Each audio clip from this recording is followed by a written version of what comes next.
Fluminense enfrenta o Figueirense hoje pela Copa do Brasil, precisando vencer por 2 gols ou mais para se classificar. Não é uma tarefa simples. E tudo que você precisa saber sobre esta partida, você vai saber neste vídeo de pré-jogo aqui do canal Raiz Tricolor. Roda a vinheta aí.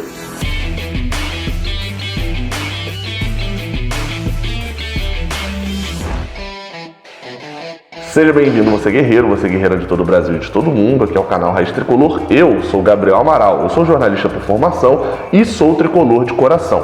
O seu like aqui embaixo, o seu joinha, o seu gostei é extremamente importante, então dá essa moral aqui embaixo apertando, e a sua inscrição também. Estamos lutando aí para chegar a 115 mil inscritos, a plaquinha de 100 mil já está no cenário, ó, virou parte já do cenário já. Não se esqueça também de passar na 1xBet, o link para passar na casa de apostas 1xBet está aqui no primeiro comentário. Eu já, obviamente, fui lá e botei um dinheirinho no Fluminense, porque hoje, para mim, na minha cabeça, dentro da minha cabeça, a vitória é certa, ou tem que ser certa. Vai lá e passa também para você se divertir um bocado. E não se esquece, fez depósitos lá, manda para esse e-mail aqui, ó, que está aparecendo aqui embaixo, para você ter a chance de participar de um quiz, valendo prêmios do Fluminense, tipo uma camisa dessa aqui, por exemplo, da Umbro. O jogo hoje será disputado às 9h30 da noite, terça-feira, CBF, 9h30 da noite, isso é de sacanagem, né? 9h30 da noite dessa terça-feira, e será transmitido pelo Sport TV e pelo Premier, ambos na televisão e na internet. Bem, esse jogo é marcado a Copa do Brasil esse ano pelos valores, né? O Fluminense, por sinal, briga nesse jogo por 2 milhões de reais, caso avance para a quarta fase. Essa é a cota que o Fluminense receberá de direitos, né, a cota da fase, né, do direito da transmissão. 2 milhões de reais vale esse jogo, vale muito financeiramente para o Fluminense. E aí fica aquela pergunta, o Fluminense é favorito nesse confronto? Aí você está me respondendo, óbvio que é favorito, Gabriel, é óbvio. Beleza, eu concordo com você quando a gente fala do jogo. O Fluminense é favorito para ganhar esse jogo. Só que quando eu pergunto do confronto, eu quero dizer de tirar a questão dos 2 gols de diferença, porque lembrando, o jogo de ida foi 1-0 para o Figueirense, lá no Orlando Scarpelli, ainda lá em março, e agora o Fluminense enfrenta precisando ganhar por 2 gols. Por quê? Porque se ganhar por 1 gol, a partida vai para os pênaltis. Não tem critério de gol fora de casa, nem nada disso, então se for 1-0, 2-1, 3-2, 4-3, para o Fluminense, todos esses placares dá pênalti. Então, nesse caso, é mais do que óbvio que o Fluminense precisa sim fazer 2 gols. Tem uma outra dúvida, além desse ponto, né, de ser favorito ou não, que é a questão da data. Esse jogo era para ter acontecido lá atrás, dia 18 ou 19 de março, e está acontecendo agora em agosto. O Fluminense leva alguma vantagem com isso? Lembrando, a gente lá vinha de uma derrota para o próprio Figueirense, mas vinha de uma vitória contra o Vasco, um Vasco meio reserva, e agora a gente vem de uma vitória contra o Atlético Paranaense, de uma campanha ainda engatinhando no Brasileirão, né, descobrindo alternativas e etc. Aí deixando a minha opinião bem breve, é que o Fluminense leva vantagem por uma coisa. Lá atrás a gente estava muito iludido com algumas coisas ainda. Agora a gente já enxerga com mais clareza sobre algumas coisas que a gente tem dentro do elenco, formas de jogar e etc. Acho que pelo menos o jogo acontece num momento um pouco melhor para o Fluminense. A única coisa triste é de não ter público, né? Eles tiveram público no Orlando Scarpelli, a gente não vai poder estar no Maracanã. E dentro das mudanças, começando o Bola em Campo, a gente pode falar assim, se eu chegasse para o Gabriel dia 15 de março, o Gabriel de agosto falando com o Gabriel de março, falando, olha, então a gente vai jogar esse jogo de volta em agosto. Aí eu provavelmente ia responder, beleza, né, faz sentido, pandemia, demorar um tempo e tal, para voltar futebol, papapá. Não, mas o titular vai ser Calegari na lateral direita. Aí eu ia rir, ia falar que era caô. E quando eu falasse que Gilberto foi vendido por 18 milhões de reais ainda, aí mesmo que eu ia saber que era caô. Mas essa parte sim é verdade, na verdade tudo que eu falei que é verdade. O Fluminense vai com Calegari na lateral direita, ao que parece o Odair Hellmann fez essa escolha, barrando o Igor Julião. Lembrando, contra o Atlético Paranaense no sábado, o Odair poupou 4 jogadores titulares. E os 4 que entraram até foram bem, né? Se a gente considerar o desempenho dos 4, os 4 foram bem contra o Atlético. Porém, apenas um ganha posição, que é Calegari na lateral direita. Os outros 3, Digão volta para o banco, Ganso também volta para o banco. E por último, Luiz Henrique, que talvez ganhasse a posição também, mas sentiu a coxa naquela partida, foi substituído e apesar de não ter sido constatada nenhuma lesão, ele não vai para o jogo porque não treinou, enfim, corre risco de agravar ainda mais uma lesão, então acharam por bem não utilizá-lo nessa partida, até porque não adiantaria nada botar ele em campo e de repente com 10, 15, 20 minutos ter que fazer uma substituição de novo, né? Dentro da escalação, fica importante da gente falar agora, então bota aí na tela, né? Muriel no gol, Calegari na lateral direita, Nino e Lucas Claro, Nino de volta e Egídio na lateral esquerda.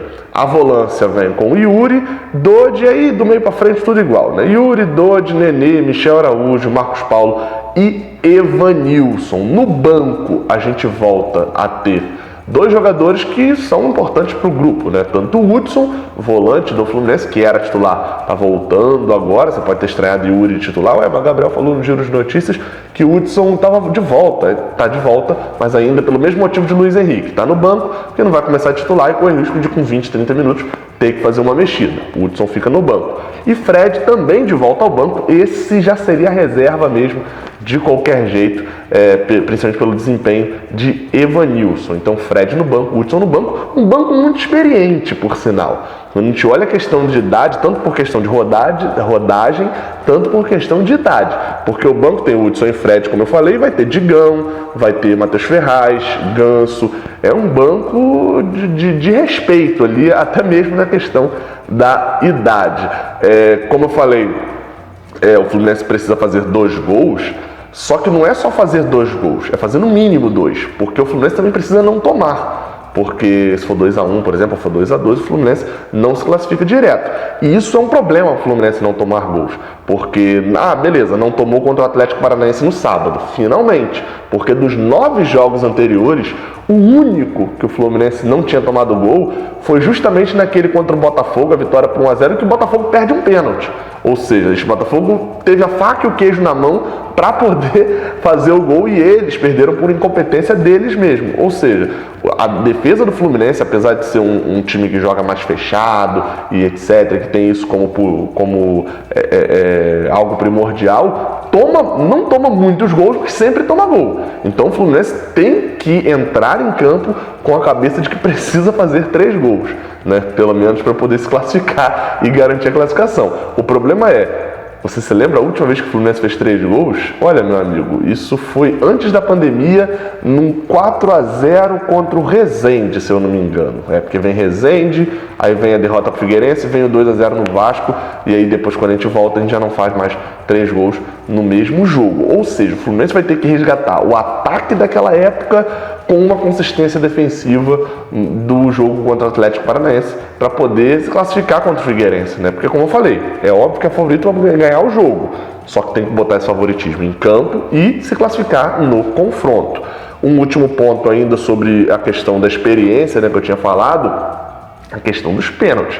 Eu espero que o Fluminense tenha treinado pênaltis, porque a possibilidade é considerável do Fluminense ganhar por 1 gol de diferença e a gente ir para uma decisão de pênalti contra o Figueirense, e o aproveitamento, o desempenho contra o Flamengo não foi bom. Foram 5 pênaltis cobrados, 2 perdidos por Michel Araújo e Dodi. O de Fernando Pacheco, beleza, ele bateu, mas quase perdeu, bateu no travessão, e os outros 2 que são cobradores de pênaltis, tanto o Hudson quanto o Nenê, bateram bem e fizeram. No caso de hoje, contra o Figueirense, só Nenê é titular, né, dentro desses 3 que fizeram.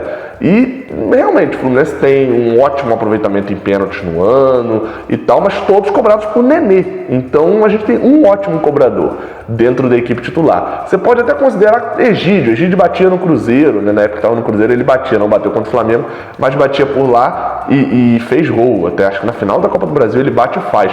Então assim, a gente tem 1 ou 2 cobradores no time titular. No banco, aí a gente tem Fred, como eu falei, aí você tem um Hudson também, que é batedor. Ganso se acha batedor, né? A galera bota assim, mas eu não acho que ele é um bom batedor, mas enfim, ele bate pênalti também. Só aí a gente já fecharia 5 cobradores, por sinal, 3 canhotos, né? Fica aí a curiosidade. A arbitragem da partida será feita pelo senhor Felipe Fernandes, que tem uma curiosidade nele, né? Ele apitou só um jogo do Fluminense, na verdade são duas curiosidades. Ele apitou só um jogo do Fluminense na carreira inteira. E foi nesse ano, nessa mesma competição. Ele apitou aquela vitória por 4-2 contra o Motoclube lá no Maranhão. Arbitragem tranquila, sem muitos problemas. A outra curiosidade é que nesse ano, em 2020 inteiro, tudo bem, teve um período de paralisação, mas a gente tem o que aí? 5 meses de futebol, mais ou menos, né? Os 3 primeiros, mais julho e agosto. E ele está indo para o seu terceiro jogo que ele vai apitar no ano. O primeiro, como eu falei, foi Motoclube e Fluminense. Depois ele só volta a apitar em Bahia e Red Bull na Série A, na terceira rodada, na vitória por 2-1 do Bahia. E agora ele vai para o terceiro jogo apitado por ele. Ah, mas ele participou de outros jogos? Não, ele foi VAR em uma partida, além dessas 3 só. Ou seja, é um árbitro que, apesar de apitar a Série A, não tem tantos jogos na carreira, pelo menos em 2020, né? Curioso a situação, mas espero que faça uma boa arbitragem. Então é isso, o likezinho aqui embaixo, não se esquece, você estava esquecendo, pedi no início, você está esquecendo, já pode apertar aqui no final, passa aqui logo após o jogo que tem análise pocket. Então se inscreve e ativa o sininho para ser o primeiro a assistir e, pelo amor de Deus, vence Fluminense, vence.